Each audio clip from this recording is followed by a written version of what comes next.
EMI-related lecture supporting diverse learners in EMI classrooms through scaffolding.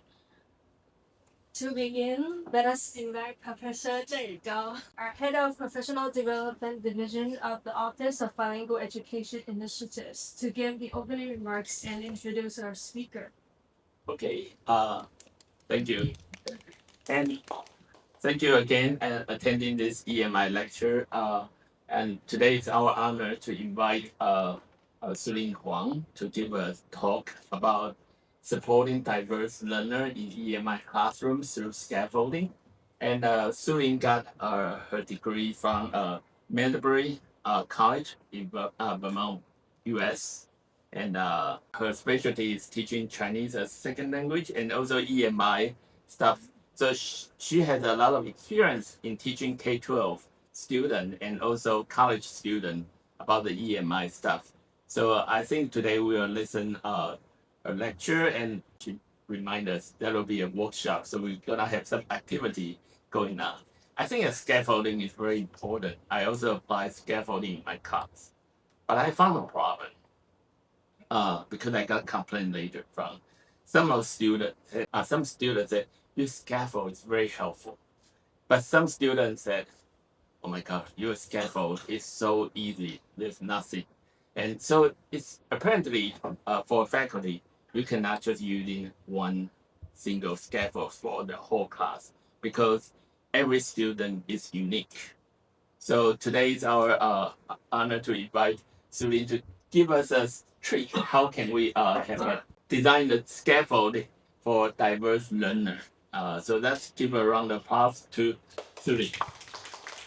Oh, by the way, Su-Ling is also although she went to States very early for a long time. But she was original from Taiwan. So if you have any question, you can also ask her in Mandarin as well. That will be fun. Thank you, Pascal. That's all. Thank you. I think I'm just not going to use the microphone today. I think, Yeah. you can hear my voice, right? So thank you for having me here today. My name is Su-Ling, and this is my first year with Fulbright EMI program. So I'm based at NTUST and NTNU, so it's an honor to be here to, collaborate with everybody and support each other's on this EMI program. So today my topic is about supporting diverse learners in EMI classroom through scaffolding. Just like Professor Gao was talking about, I think scaffolding is not the first time you heard this term, right? Raise your hand if you heard this term. Raise your hand if you are doing this, right? So we're all doing this. If you're a teacher, you understand what scaffolding means, and you are probably 99% of the time that you are doing it. Now the tricky piece is we are now talking about the EMI classroom. So here's our agenda today. I want to talk a little bit about the theory and also about our challenges in EMI classroom, and also talk about the strategies and also applications, which why I call this a workshop and not just a presentations. I think the most important part about being a teacher is not just delivering content. It's about teaching how students can do from learning their subjects.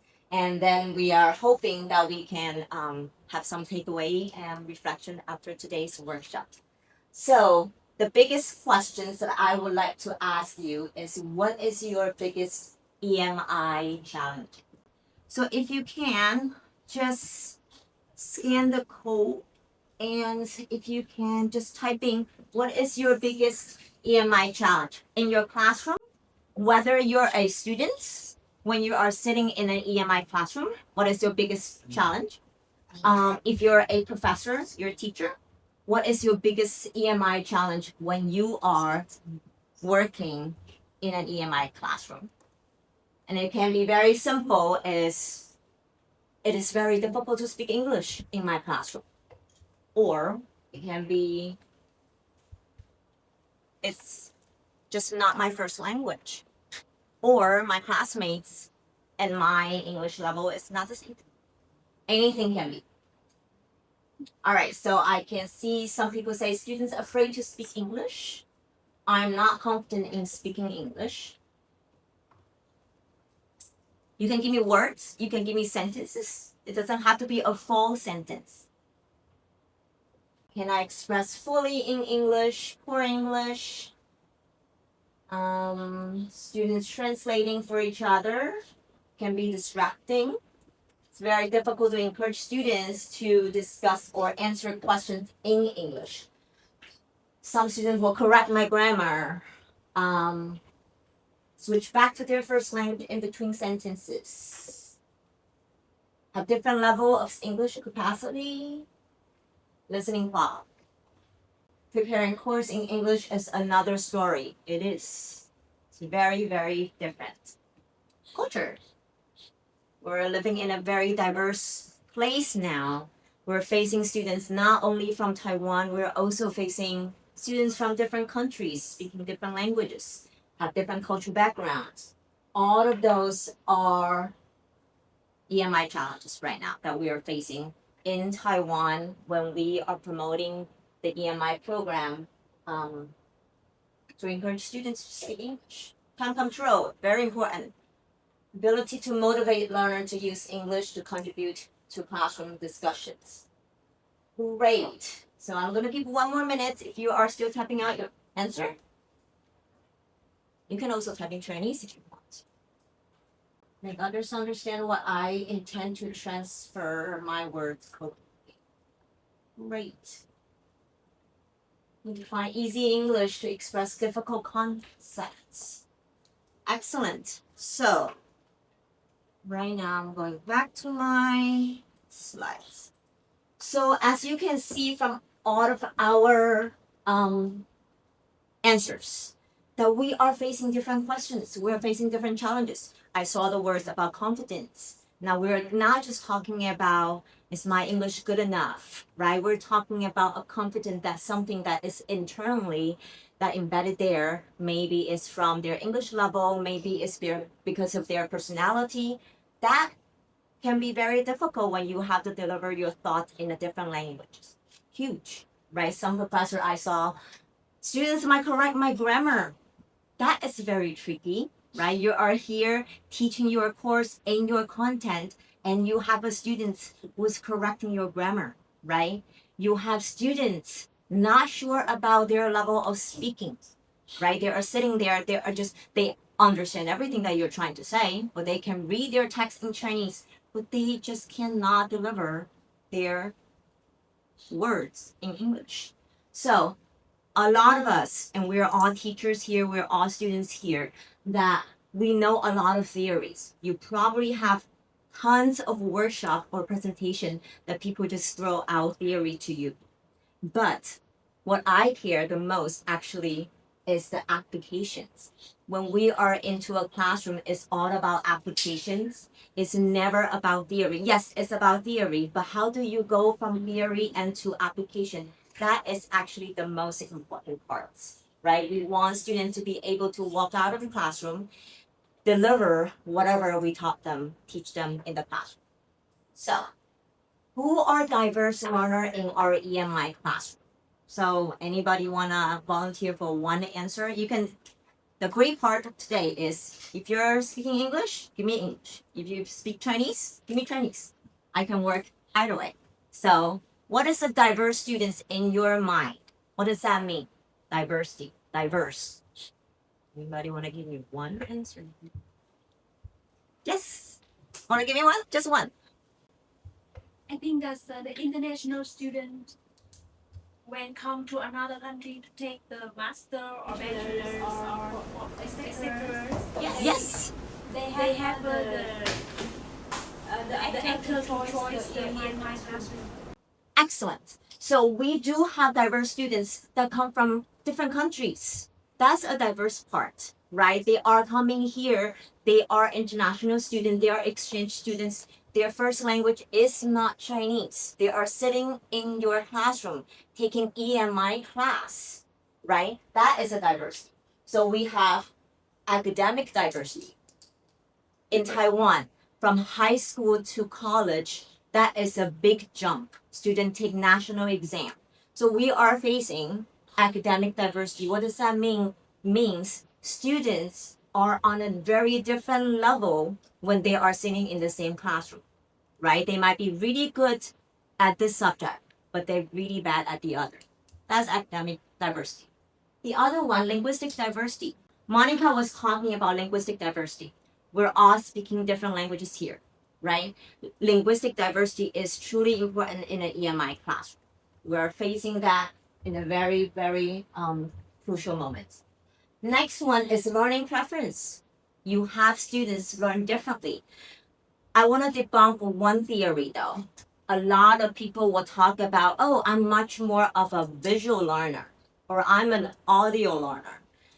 Scientifically show there's actually not such things. There is no possible way that we only learn with one thing.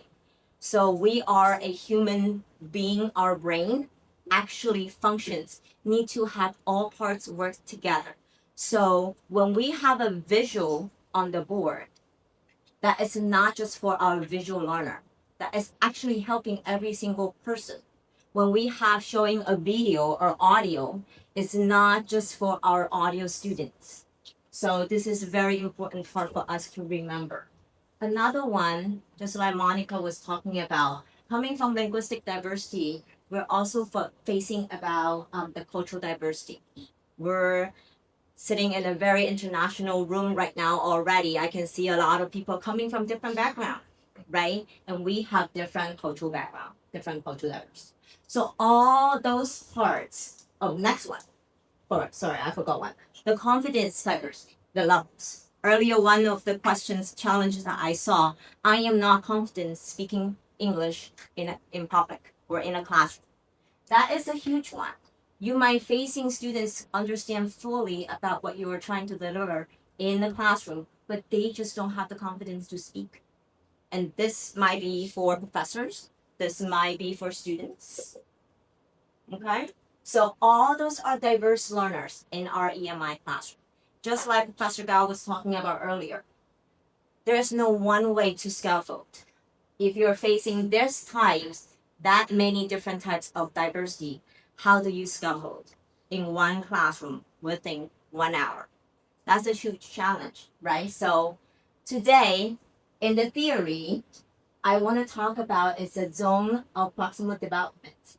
So this is a theory about how we learn as a learner. How do we stretch ourselves? Think about when you are a baby. From sitting to running, you have a stage that is called crawling, standing, falling. There are so many parts to the point that you actually can run without falling, right? So the ZPD, it is a zone that helping us to run with a can. So we are not falling. But that zone is so important that requires us to have the assistance of our teachers and our classmates. So scaffolding is not one person's job. It's a collaboration, it's a partnership, right? So here is a visual for us to take a look. So if you're looking at the center, this is the part when a baby can actually run already. They don't need your help, they run. Or they are riding a bike without a training wheel. The part on the orange part, they cannot. They still need that 2 training wheels to help them. Otherwise, they cannot do it. They probably also need their parents to hold the bicycle. Now, the middle, the purple part, is what we are talking about, the ZPT. And this is the part that they sometimes need someone to hold their hands. Sometimes they need the training wheel. Or sometimes just to have someone to sit in the back and look at them just in case they fall. So in the classroom, this is what learners cannot do. They can't do it. So if you are teaching a first grade students, you are not going to bring a 5th grade materials to them because they cannot do it, right? This part, they can do it without you. So after a first semester, they learn all the contents, they can do it. They have to understand every single thing that you have teaching them, and they are able to do it.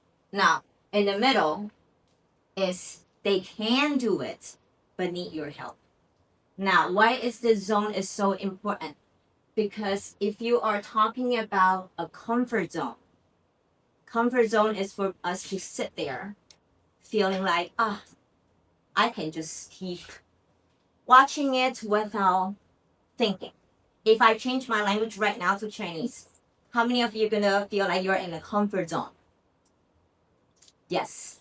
If your native language is Chinese, you are going to feel like I am going to be in my comfort zone now because I'm delivering with your first language. Now I'm delivering in English. How many of you are in a very, I cannot do it zone? I just can't do it. My brain is like exploding. Okay, good. There's none. Now, if I switching back and forth in English and Chinese, you probably will be here in the middle because you feel like, this is a very difficult term, but she is speaking to me in my first language. Now I can understand. Earlier, I was showing all the words without scaffold, with a visual.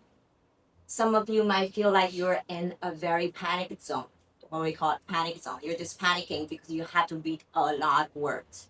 Now I'm showing you a visual. Now you feel like, I see it. It's just 3 circles with very little words. Now I feel better, right? So that is bringing you to this purple stretch zone. That's what I call. You're not in a comfort zone, you're not in the panic zone, but you're in a stretch zone. Just imagine a rubber band. It can be stretched, but it goes back. But if you stretch too much, it's not going to work anymore, right? So when we stretch students, when we stretch ourselves, we have to understand when and where and how that we stretch before we go, I give up, right? I just don't want to do EMI anymore. This is just too much, right? So how does this work? This is a letter. Just like earlier, we have analogy of a training wheel. A letter is helping us to go from the bottom to the top, right? That is a visual for you to think. Now, that is a scaffold. That's what it meant for scaffolding. Scaffolding, in a theory, is emphasizing the social aspect of learning, believing that it's a collaborative process. Again, like I said earlier, I think EMI classroom is not just one person's job. It's not a professor's job. It's also students' job, right? How do we can make sure that learning is comfortable and possible for both sides? When a student is much more willing, believe me, the teacher is much more willing to put in effort to make it work, okay? So it is a collaborative process. This is what I will call an EMI students and EMI teachers. Does it look comfortable? No, right? It looks terrible. It's carrying a very heavy load of something. I don't know what's in it, gold or silver or just a bunch of rocks, right? Now, we are doing EMI classroom. We're not teaching. You're not in a classroom to learn English. Your professor is not there to teach you English. They are there to teach you content. I was sitting in another NTUST classroom the other day about, if I can remember it correctly, it's about instrumental analysis. It's about a lab. That's not my content. That's not about language learning. But students in that classroom has to learn that. That is a content. Now, in what language that is delivering? It's not Chinese. It's English.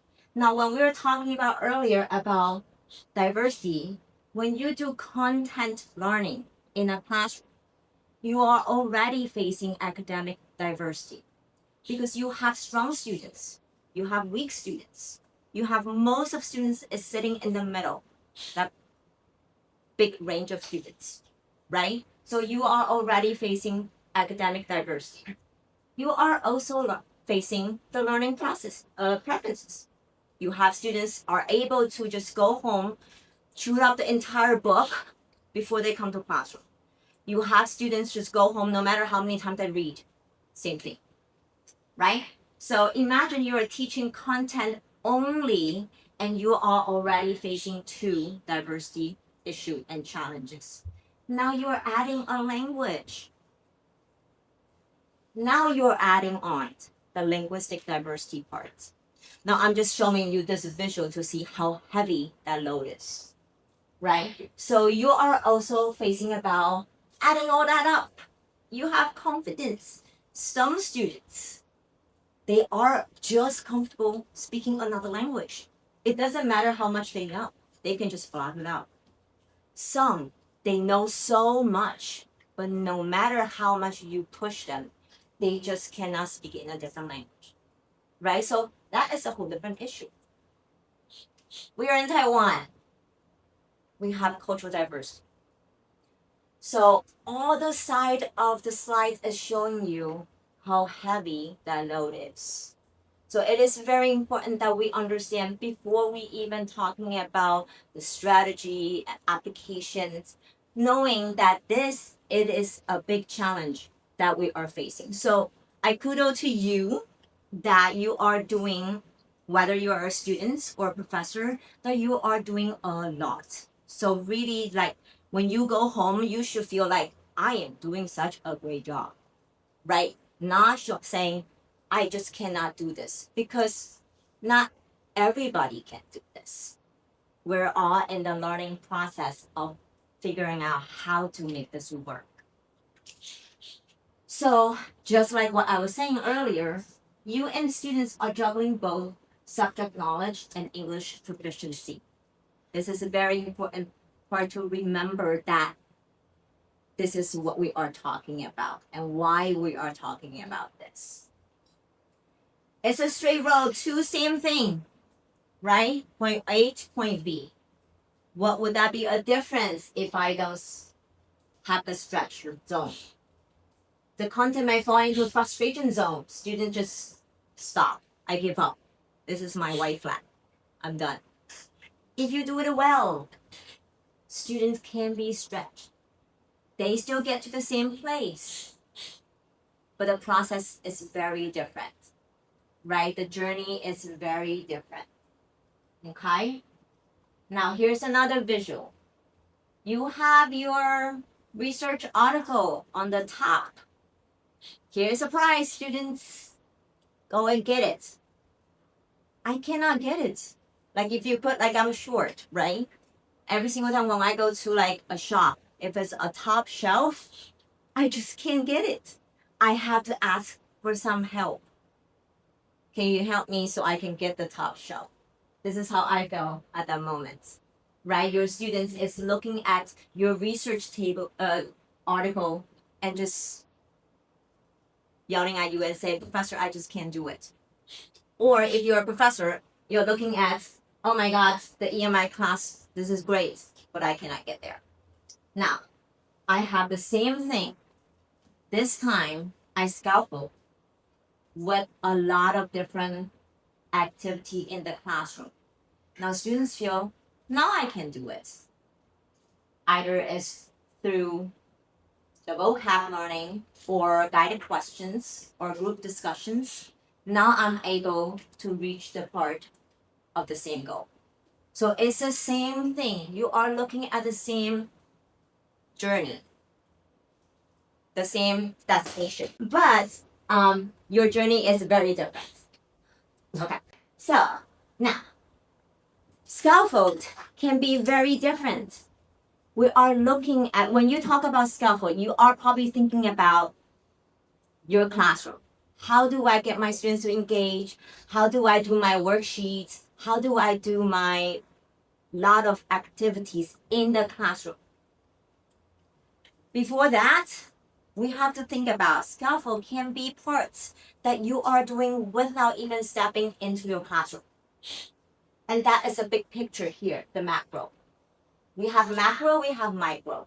Now, the macro is this part. Before you even see your students, you are already or should thinking about your scaffolding parts. Before you even think about, oh, when is my class next week? You are already thinking about this. Now, I'm very sure you all know this Venn diagram. It's a very, very popular visual for everybody to use in your classroom. I use it all the time because I teach languages. So when I do any comparisons, I'm using this one. So today you are going to do it as well. So right now, I'm asking you if you can move towards someone. It's just like two. And remember, you do not have to do it in English. You can do it in Chinese. Okay? So my goal is for you to think about what is the difference? How do you do it differently when you do prep work? And the other one is lesson planning. So think about what's the difference between prep work and lesson planning. Okay? So I'm going to give each group a paper. And if you can, just sit next to a person and give me a word or full sentences, either way. It can be in Chinese or in English, either way. Okay? If you are thinking, I'll give you a couple examples here on the prep work. Here, I'll give you some more samples.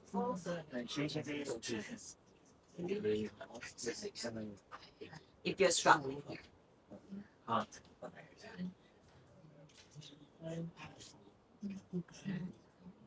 So what I'm hoping is for you to really think specifically when we all say we are just prepping or we are just planning.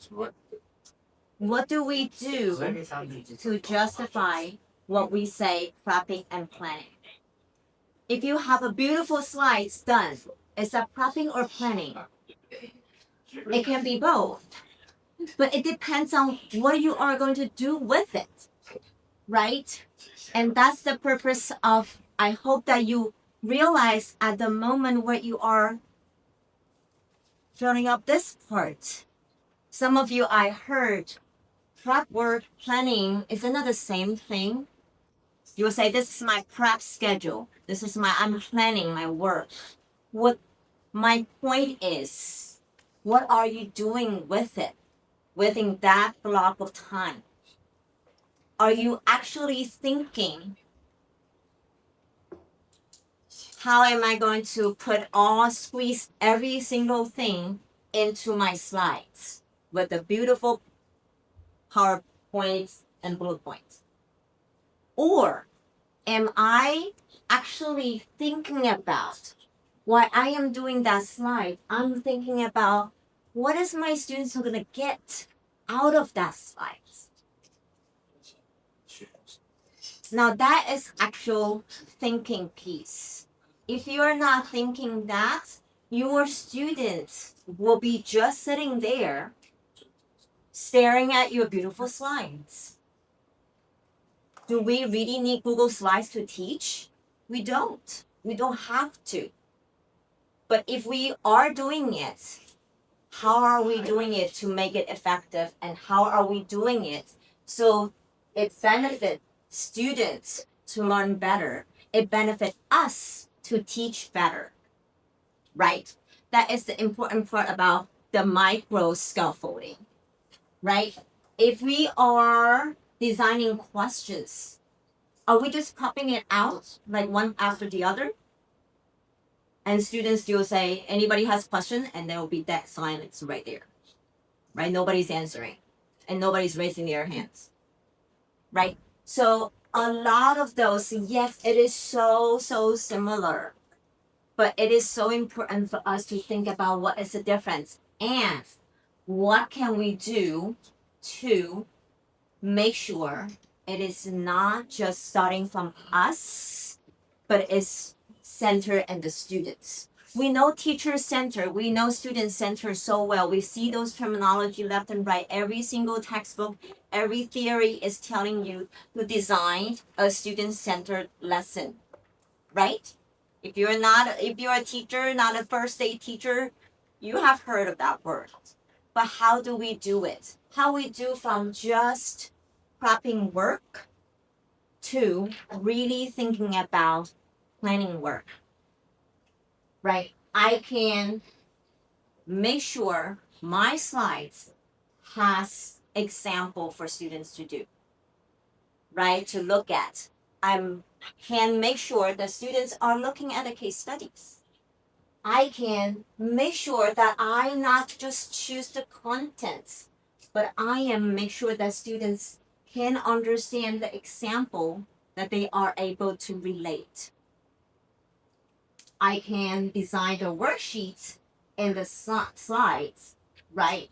I can formatting the content and embedding the scaffold interaction prompts. So students are able to deliver what they absorbed in the classroom better. I can sequencing the lesson flow. The time control earlier, we saw that on the EMI challenge. That is so important. Sometimes that we just go on and we forget, and then at the end of the lesson, it's like, okay, class is over, see you next week. And then what? Right? Who has that moment? You must have that moment that you just forgot about the time and you're just going slide by slides, and then you just read through everything on the slides, and then 3 hours passed. And students go home and say, what did I do today? I have no idea. Right? So a lot of, when you do prep work, yes, you do think about, I'm not diminish the prep work. I understand how important that is. I'm asking us to think about when and how the students is going to engage through our prep work. And that is called scaffolding, right? So all those things is helping us to go from the teacher-centered to student-centered, right? So now, I love using the cultural iceberg. It called cultural iceberg, but just an iceberg, right? As an analogy. This is a great visual if you are thinking about putting visual on your slides or when you teach. It's what's on the top and what's at the bottom. Now, on the top and on the bottom, the top is you putting things on your slides or giving out your syllabus at the beginning of the school year. It's designing your PowerPoints, beautiful PowerPoints with lots of transitions, a lot of visual bullet points or anything that you can think of, right? You're printing out your worksheets, reviewing your textbook content, maybe the night before, maybe week before, and some of you probably have been teaching for decades. You probably don't even look at it. You probably already know the content so well. And so many other things. Now at the bottom is the part that you actually have to think about when you do scaffolding. I highlight and in red are all the verbs. And all those verbs are the important parts for us to think about. Is to identify what students are able to do. You must think about what students can do, and remember that stretch zone is stretching for students not to the point that they give up, but stretch to the point that they are actually thinking, I am thinking about this. Why is the professor saying this way? Why is he or she give us this questions, right? I am planning the activities. We do a lot of activities at school, right? Now, a lot of activities involving small group discussions or pair up conversations. Why are you doing that? Are you doing that just because you're out of ideas? Like, are you just keep doing the pair and share, right? If you do pair and share for every single class, I can guarantee you that your students are done pair and share. They are just not sharing anymore. And they might be talking, but they will be talking about something else. They are not talking about what you want them to talk about. But that's only because you are not thinking, why are you doing this exercise? Each exercise come with a reason, right? Don't just do the activity for the sake of activities. Then you lose the completely purpose for the activities. Okay? There are so many things when you do assessment, right? When you do assessment, when you do quiz and test, why are you doing that? What are you looking for? Are you just looking for an answer on the paper? Right now, we are facing the AI stage. You will have students just to go onto the AI ChatGPT and give you the answer. And then what? Right? Are you asking the students to give you the answer even when it's not correct, but it's authentic? It's coming from their own words and not just from a machine. Even when it's not completely correct. Remember, we are looking at an EMI classroom. Your students are not going to give you perfect English. You are probably not going to give your students perfect English, which is great, which is fine, right? This is not a first language in Taiwan. And that is the most important part that we have to remember. But how do we encourage students to, even under this kind of situation, we are still able to do this part, that they are still willing to share their answer in their own words, in their second language or their language. So for me, the cultural iceberg, there is a difference. So the top is the test to help you to get ready, you as a teacher, as an instructor. The bottom is the invisible part. It's for the students, so we can shape their learning in a better way. And the bottom parts are so much more important than the top. Okay? So those are just for us to really think about, even within our micro, which is planning and prepping work, there are already scaffoldings there. So scaffolding, when we talk about scaffolding, is not just talking about how do we do it in the classroom. It has to come from the first day when you even handing out that syllabus, that you are already thinking about scaffolding. Otherwise, it will be as scaffolds, just like Pascal was talking about. It can be either too easy or too complicated. You have 40 students, 40 different ways of learning. How are you going to scaffold 40 ways? That's not possible, right? So when we look at those two differences, this is just what I found really important for us to remember as a teacher. It's not just delivering, and we are designing conditions for learning. Lesson planning is not just a to-do list, not just a checklist, but it's a blueprint for our students' learning journey. Okay? So the big part, micro parts, start scaffolding over there already. Maybe tonight will be a great time for you to relook at your syllabus. How do I scaffold this part, right? So here is the 4 learning lesson planning led. We're not talking about every single part. We are focusing on the scaffolding lens. And how do we support students to move into that stretch zone? Okay? Again, 4 lens in actions.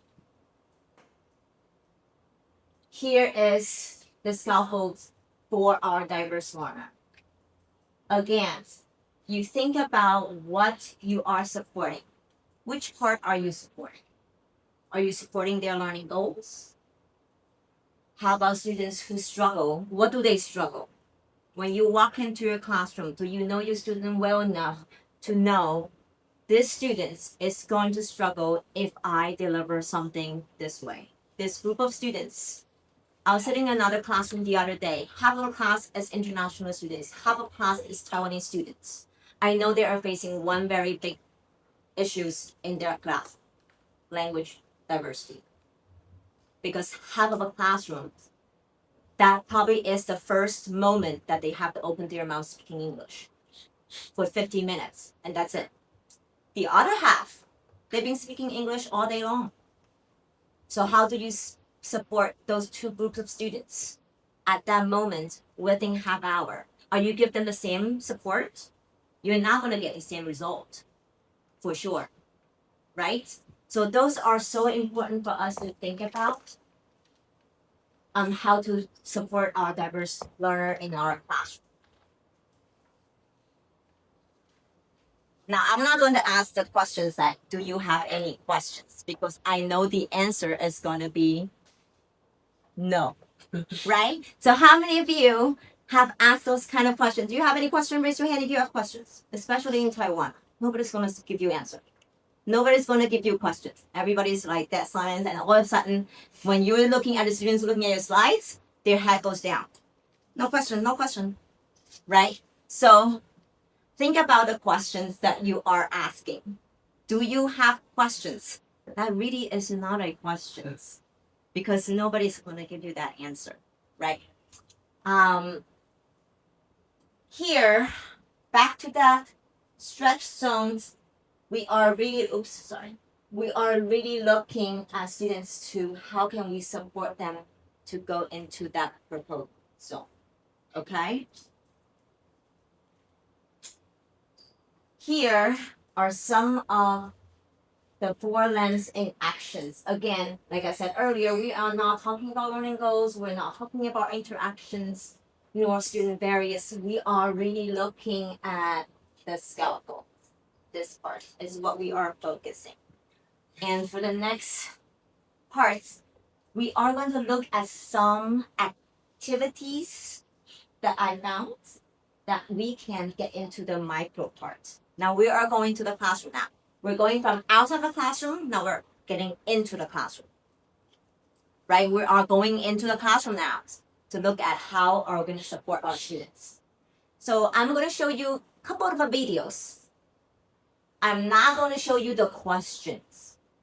I'm going to ask you just to watch this very short part of the video. Oops, sorry. So, I'm gonna do this. All right. Now I don't know how to do this part. So, perfect example. What happens if your technology doesn't work in your classroom all of a sudden? When it works in your home, in your living room, and then all of a sudden that when you go into a classroom and it doesn't work. So here, as you can see, if I can, she's explaining this very, very difficult vocab. Okay? You can read. She's talking about it.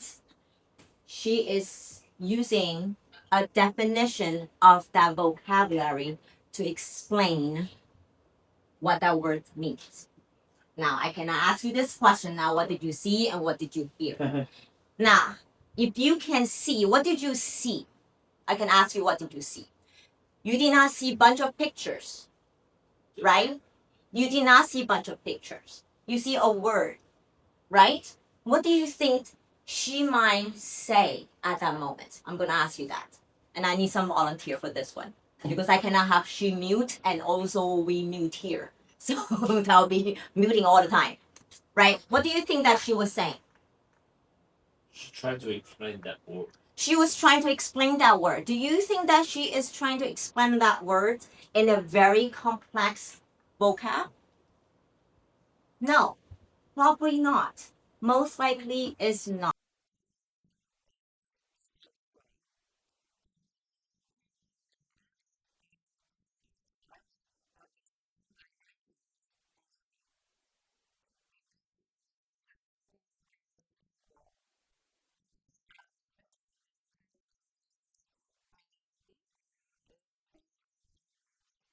So you just heard that she was saying that she was using the cinnamon to explain what that word means, right? She is using a very simple way to explain what that means. So when you are teaching an EMI class, that you are going to have to explain a very complex terminology into very simple words.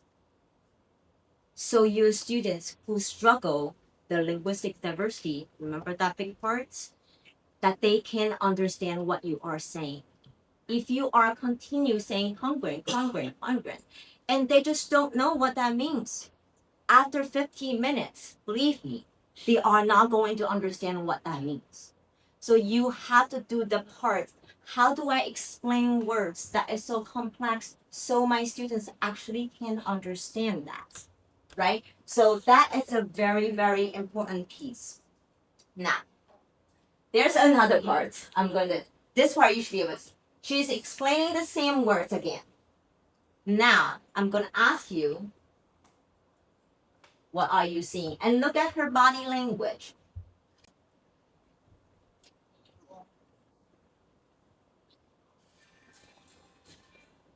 What is she doing this time? She is showing visual. And she is not just showing visual two identical things. She is showing visual that is pointing at a different directions, but the same angle. And that's what congruent means. So even me, if I do not understand what that word means, once I see the visual, I see it. Now I understand what that means. So going back to the first part, the first one, she did not show any visual. She is using very simple words for students to focus on listening. She moved on to the second part to show the visual and to make sure that she shows students so they understand what that meant, the word congruent, right? So we have definition and example. Your words can be very easily explained if you figure out the way. So students can understand. So students can go from here to there, right? It is very important. Now, so how do I scaffold the stretch zone in my classroom, right? So today, that example is going to show you students going from heavy load to now I can do it, starting from defining the words. Now, later you're going to see, I have seen EMI classroom, the professor just gives students a whole list of translations. That is going to add on the load, not make it easier. Students don't have time to go home and go word by word, translate everything onto their textbook or worksheets, and now go from English class and then become Chinese class. And when I go back to my EMI class, I have to deliver in English. That is just impossible, right? So how do we do all that? So a lot of synonym that you can use, I'm putting Chinese here so you see it, right? They mean the same thing. Figure out how to do that. It's very important. You have to explain. You explain verbally, right? You're putting up illustrations. You have pictures. So students are not relying on words. Remember, if your students, this is the first 15 minutes that they listen to you in English, the process is long. They are not going to understand it within that 15 minutes. You have to also check in your students' understanding. Like I said, if you ask the students, do you have any questions? Your students have no questions. They will not say that they have questions. They will have questions. They do have questions. They just won't say it in the classroom. They will say that after the classroom. And you will not be the one who answers that questions. ChatGPT probably will do the job. Right? So we have to think about how do we limit that. Okay? So here is some strategies that we are talking about. Linguistic scaffold is to help us to focusing on the content learning, but really trying to reduce students' heavy load in their classroom. Okay? What are some ways that we can do that?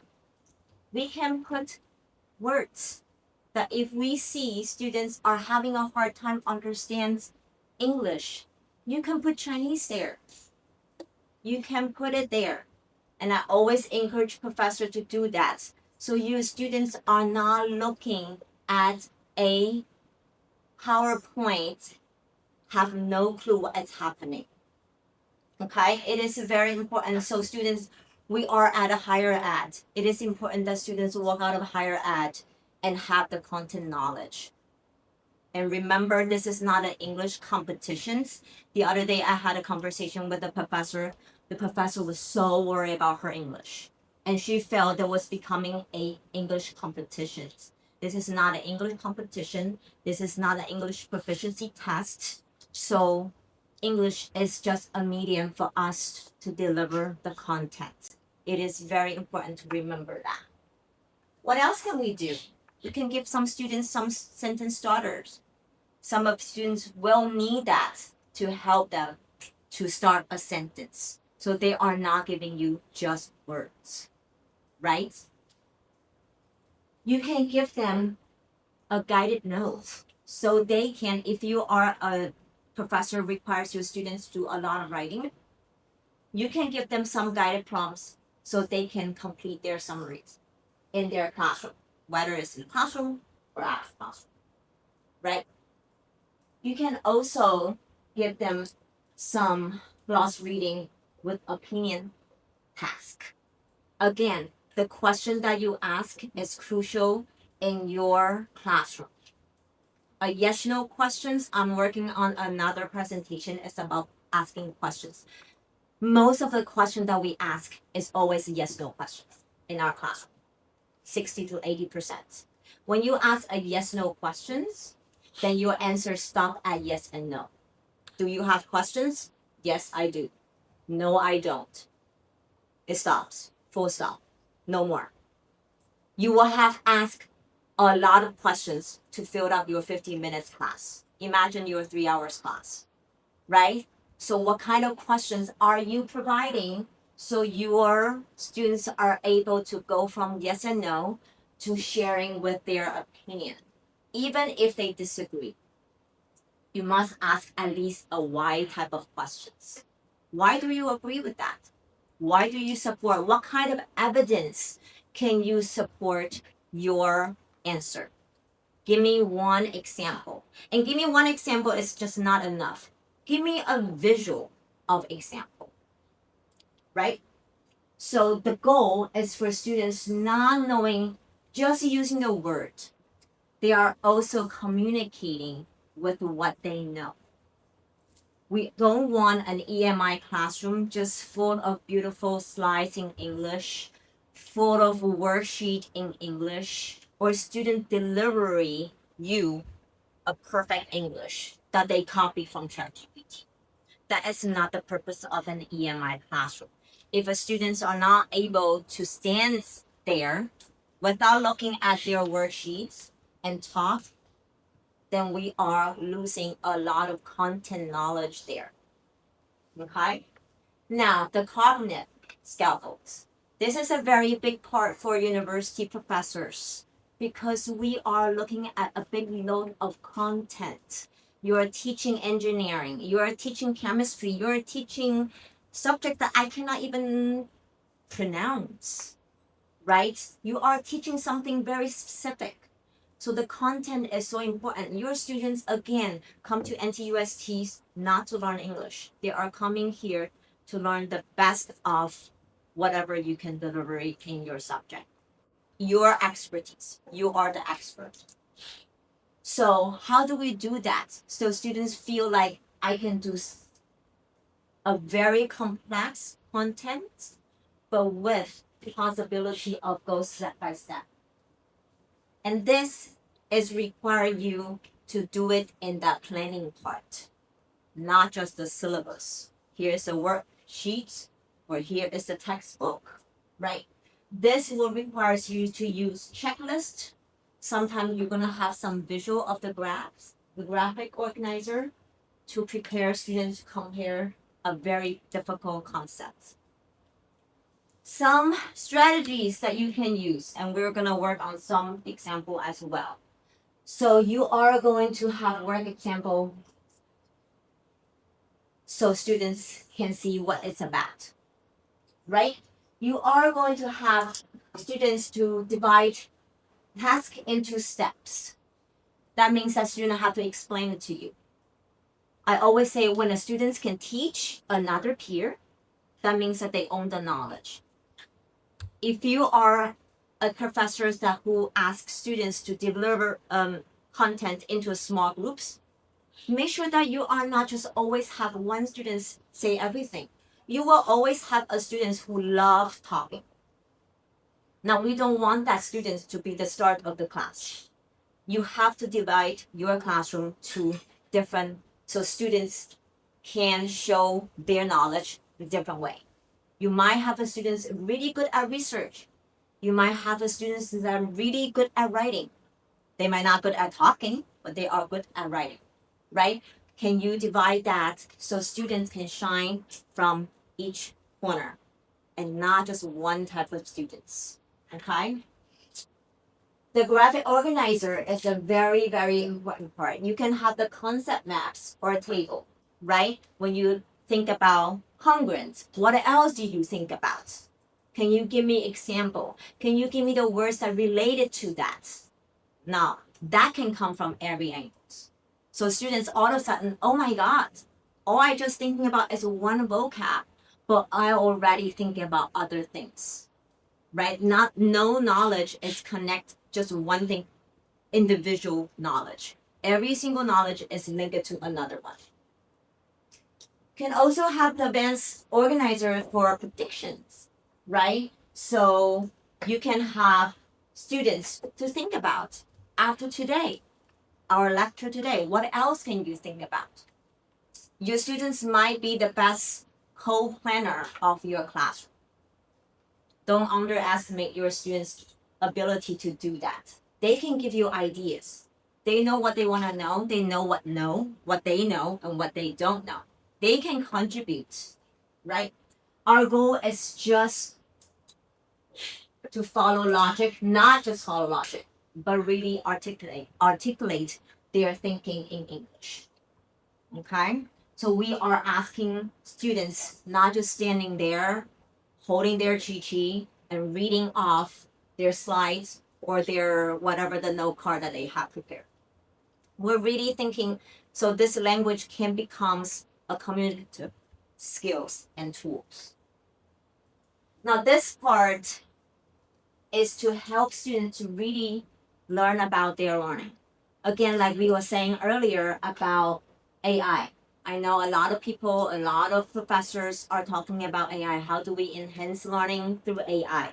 I think the best AI is our human being brain. How do we promote learning so students are actually thinking about learning?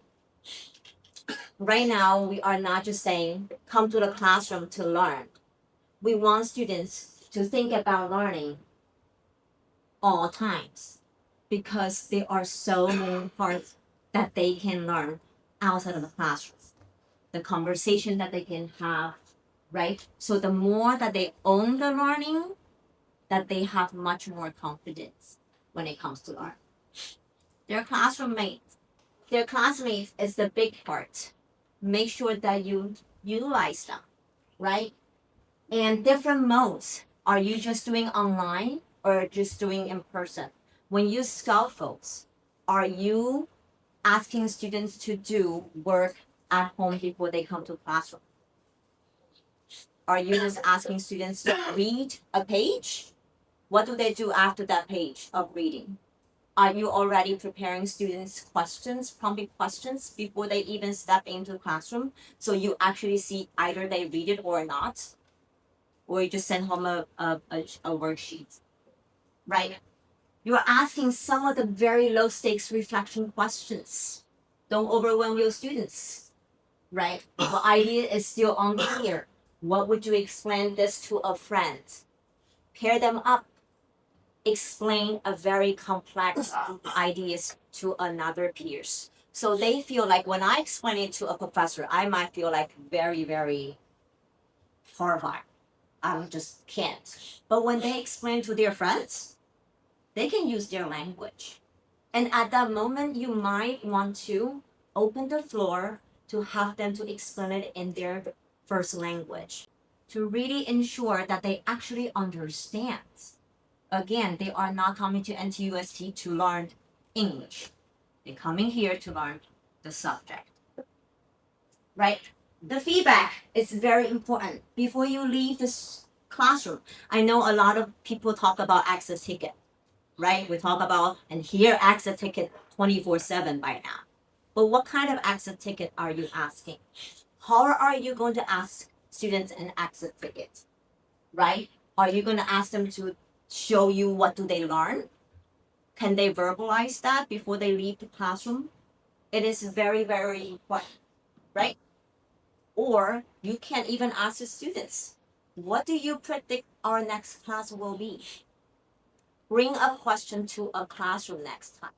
That can be an exit ticket. Exit ticket is not always just about answering. It can be about asking. That's a very important part.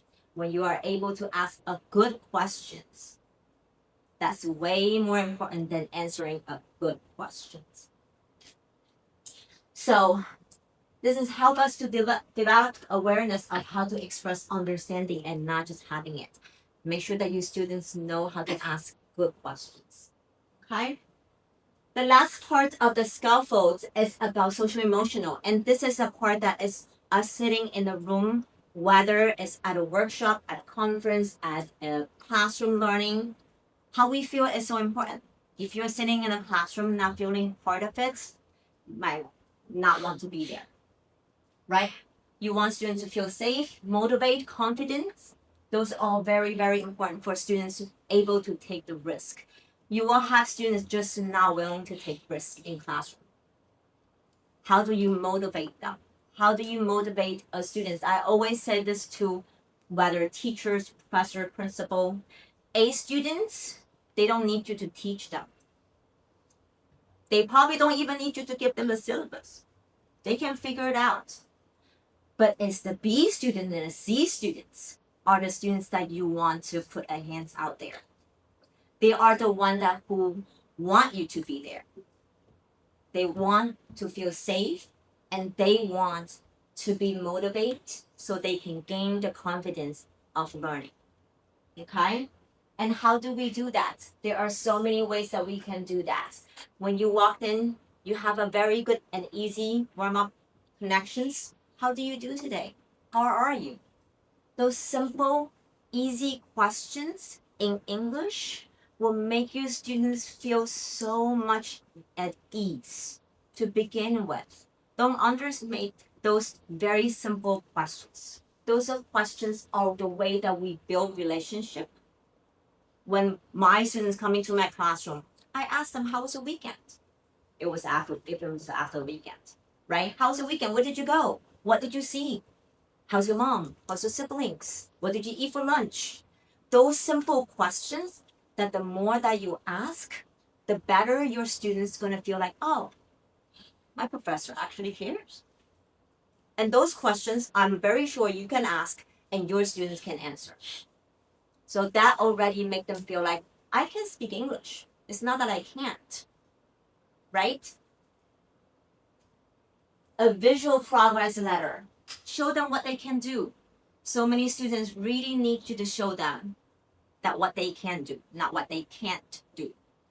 I always say that in a classroom, our job when we do assessments is for us to show what students can do and not cannot do. Nobody wants to learn something that they are not able to deliver.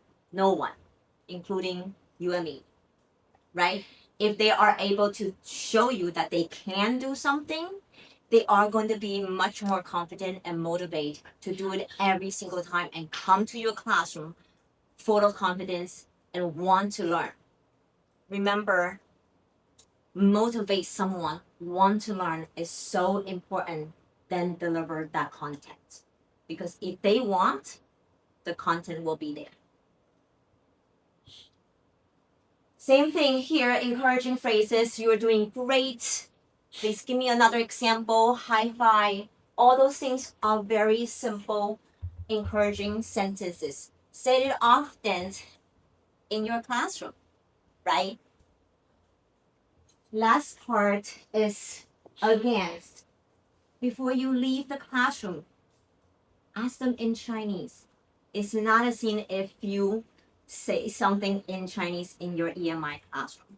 Before they leave the classroom, make sure say, did you understand everything that I said today in Chinese or in their first language, right? So you actually know. So they can walk out and say, okay, I think I can feel comfortable and confident to say to my professor still in my first language and not feel like I cannot speak to them in Chinese. You want to build that relationship with your students. So students are able to express their feeling and their ideas freely. And those are very, very important. Now, this is to our next part and close to the end. We talk about SOMI strategy, right? And like I said, today is not about just giving you ideas of what to do because you still have to do it. This is a part about workshop and presentations, right? So right now, I'm hoping that you can sit together again with someone. You will have the same scenarios here that I prepared. Each group will have like an envelope, have all kinds of strategies that you can match up with the scenario. What kind of strategy that you will provide if you are this person. Okay, so think about the strategy, read it through with your peers, with your colleagues. You might find some strategy might works well with this scenario, work with this scenario. It might works in all scenarios. But the most important part is how are you going to make it work in that scenario? So think about it and just, see it as a game and to work with your peers. Thank you. Okay. I think some of you already finished. So let's share a little bit. Who picked the first Mariana's situation? Okay. Anybody want to share one strategy that you have to make sure that they are doing better in their classroom? You want to share? Yes. My name is Imam. I want to share about my strategies to handle this situation. Because in my teach class, maybe the problem is the participant from the student. Because in the last words, she wants student understand but lacks the confidence or language too. So in my strategies, the first thing I put some sentence starters and question part to have the student impact about the confidence use English in this class. And then the second strategies is apply the four strategy like as teams, pair, and share activities. So after the student know about maybe some basic question in English, we can share with the others and then can make some they can make the review. Great strategies. When we are facing linguistic diversity, which means you have a very low proficiency students in your classroom, a sentence starters is always gonna help. They are not going to start a sentence by themselves. So they need that training wheel for them to start a sentence. And remember, a full sentence, but short sentence, it's enough for them, which is fine. Now, I was just talking to another professors. You might have students have high proficiency. Now, are you still going to give them the sentence starter? You probably not. So what does that mean? In your classroom, when you do sentence starter, you are not just going to give one. You cannot just provide one sentence starter. You might want to have high, medium, and low sentence starter. right? So your students are able to, based on their language level, to answer their questions. And think pair share is a good low stakes situation that students are just talking among their peers. So that is very safe and make them feel easier. Okay? Anybody pick the first scenario? Anybody? No? Who picked this one? The landscape. I know professor's here. You guys picked the second one. Can you give me one strategy that you used? Go ahead. There are several possible strategies you can choose for this situation. Yes. The situation is the teacher lacks English proficiency confidence, so that she is looking for some methods to help herself to improve the student participation. So we suggest that maybe this one is post-guided discussion question, so that the student can be involved. Yes. Many of them will work.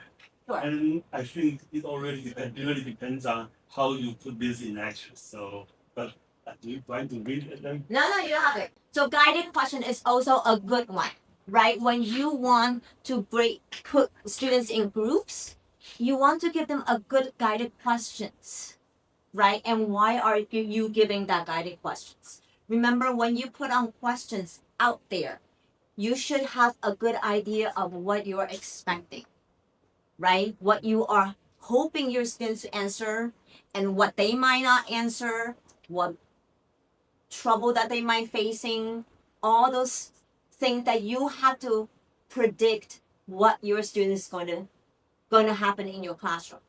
You cannot just hand out a question and say answer it, because you are going to have students just either at that moment look it online and write it down on the paper, right? And how are you asking your students to deliver your questions is also another good questions. Are you just asking them to give you a piece of paper, writing down all the answer? Or are you going to ask them to share it out? Or are you going to ask them to post their questions online? However you are doing.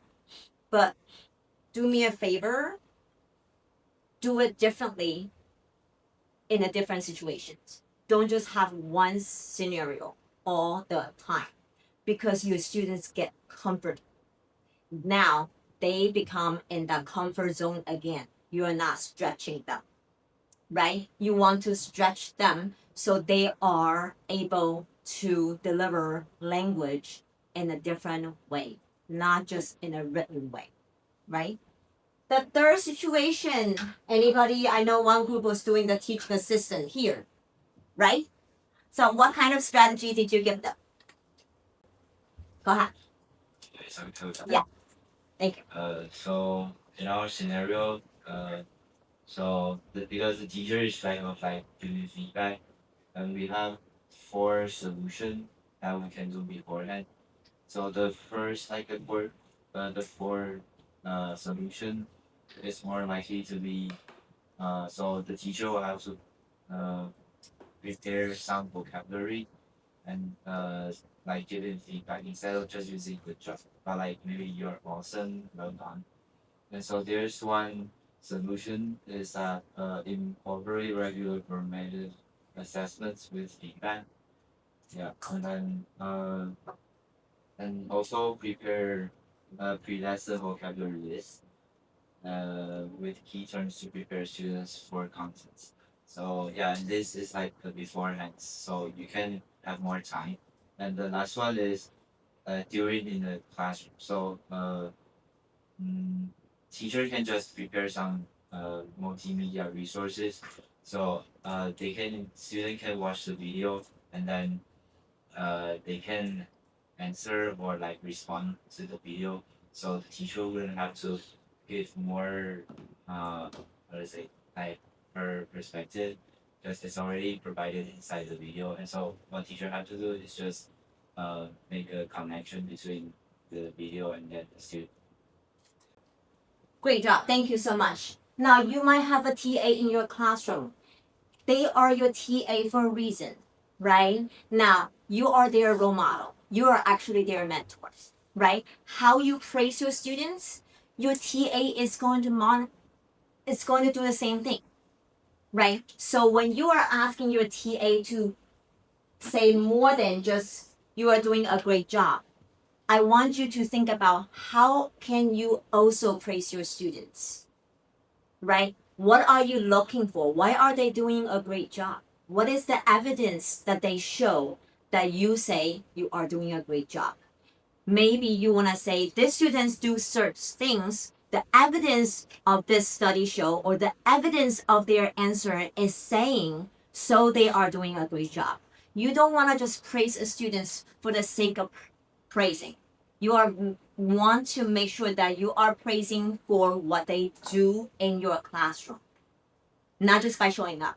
Showing up is not enough. They're actually doing something, right? So make sure that you're looking for that evidence when you praise them. The students is doing a great presentation because, right? Okay? A lot of those are very important. Last one, teaching chemistry. I went to a chemistry class. Yes. Okay, so in summary, with the chemistry class, the issue over there is that the learners have comprehension issues, right? So they feel disengaged when they are not able to understand what the concepts are about. So these are the recommendations that we made. So we chose to integrate bilingual concept explanations when possible, and then to use graphic organizers because this is a science class, especially chemistry.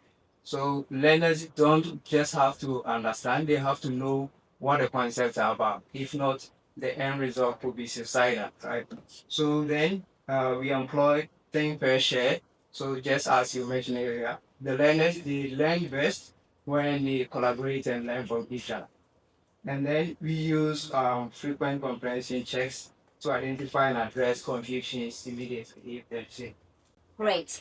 So remember, in the classroom, your students, their peers, is their best friends. Nothing is more powerful when you can learn with your friends. It feels safe, comfortable, and it feels really rewarding. So make sure that you cherish that moment when they are able to collaborate with their peers. Create those moments, right? Let them teach each other. They are able to do that very powerful things in your class. So there are so many ways of scaffold and support our students. Here's a lot more, and we won't have time to talk about this today. But one thing that I really want to encourage us to think about is our students' voice, right? Again, like I said, your students have more powerful voice in your classroom than you sometimes. You want your students to have different perspective, being able to disagree, agree to disagree, right? Not just have one answer. Even if they want to show their opinions, make sure that they have individual voices. A lot of way that you can do it, even visually. In the classroom, big poster, have students to do sticky notes, right? Do a gallery walk. Those are all small activities, ways that you can incorporate students to be part of your classroom. And it's powerful because you can see it. And it's not that beautiful Google Slides. It's their own words, it's their own sentences, might be not perfect. We're not looking for perfections in our EMI classroom, especially when it comes to English. Okay? So that is the most important part. Classroom looks so differently. Those are two different very classrooms. Some might be facing one way, and the other ones may be a group. So how does your classroom look like? Your classroom looks very differently. So when we are able to scaffold, all we do is trying to lower the barriers because different. They are all different. We're inviting every voices. We're designing pathway for growth, and we are hoping to reach each student in your classroom. Like Professor Gao was talking about earlier, we have a lot of students in our classroom. we have to and must find a way to scaffold to the point that we can reach every student. And that's what's called scaffolds, right? Okay, so I'm hoping that we understand today that scaffold is actually really not an extra work. It's not an extra work. I can only say scaffold, a teacher who is able to scaffold well, it's just talking about good teaching. We're just simply talking about good teaching, good pedagogy, good teaching in our classroom. We're just using English to support our students in this case. Okay, so thank you so much for coming today to participate and to work on some hands-on activities. So thank you so much. Thank you. So, any questions? Yes. I have a question. Yes. Professor. I would like to ask, at what point is it important that we introduce the scaffolding? Is it right at the beginning, from the onset, or we should just wait until we realize that there are some learners facing some difficulties in class? Thank you. Thank you for good questions. Now, again, like I said, scaffold is not when you enter it. You scaffold on day one. You scaffold even when you design your syllabus. Scaffolding has to be a constant thinking in your brain. It is not a book on the bookshelf. Oh, today I'm bumping into this question. Let me go to see scaffolding. Scaffolding is not a question. It's a way we do things. Like I explained earlier, scaffold is a natural thing. You're not going to start quickly on day one. Nobody does. Scaffold is a learning process for you and your students, right? So we are not going to wait to scaffold. We scaffold day one, okay? Maybe time is up. So Yes. actually, I just found out. Let's thank Su-Ling again for a wonderful talk and also inspiration. Just like when I tried to solve this problem, I found out this is more complicated than the slide over Oh, there. yeah. It's more simplified. So I decided to read the The simplified. simplified version, yes. Yeah, so that's the same thing for a student. And I also found out when I discussed with Professor Huang. Hi. And we have like a 7 strategy that we can use to solve one of the problems here. But it turned out we decide, we should just maybe choose 1 or 2 in 1 week instead of put everything in same class, because I think the student is going to burn out and it's set to the faculties. So I think we learned a lot of strategy today. I encourage you guys to apply this kind of strategy one at a time. I mean, just change the word step by step instead of changing the word in the night or something like that. Yeah, that's thanks, Su-Ling again. Thank you so much. And we have a certificate of appreciation Thank you so much. for Su-Ling. Thank you. Thank you. And in the end, while we are preparing for the final picture, I also want to encourage you attending more of our lectures, and also for faculties, we have a Fulbright exchange program. So during I think in the winter break, we will select some of the faculty to go to the United States for training, and the Fulbright Foundation, they will provide they will pay all the tuition, but the school will pay for the airfare and also daily expense. So if you're interested, you can apply for it